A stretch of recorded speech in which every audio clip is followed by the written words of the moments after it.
এখন কথা হচ্ছে আমার কোম্পানি, আমার ডমিয়া কোম্পানি যত ভালো ব্যাটারি প্রোডাকশন করুক না কেন, আপনারা যদি নিয়ম অনুযায়ী ব্যবহার না করেন তাহলে কিন্তু ওই ব্যাটারি ভাই চলবে না। আমি আমার কোম্পানি থেকে একবারে 1 নম্বর সীসা, 1 নম্বর অ্যাসিড, 1 নম্বর কাঁচামাল দিয়ে যদি ব্যাটারি প্রোডাকশন করি, আপনি যদি ওই ব্যাটারিটার যত্ন না নেন, ভালো করে নিয়ম অনুযায়ী যদি ইউজ না করেন, ব্যবহার না করেন, তাহলে কিন্তু ভাই ওই ব্যাটারি চলবে না।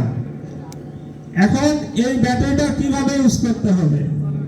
আপনারা যখন এক সেট ব্যাটারি 30-40 হাজার টাকা দিয়ে নেন না, কিনে নেন না, এখন এই 30-40 হাজার টাকা দিয়ে এক সেট ব্যাটারি নেওয়ার পরে আপনারা যখন চার্জার নিতে যান, তখন ওই দোকানদারকে বলেন, ভাই আমার 1500 টাকার জায়গায় 1000 টাকা দামের চার্জারটা দাও, বলেন না আপনারা?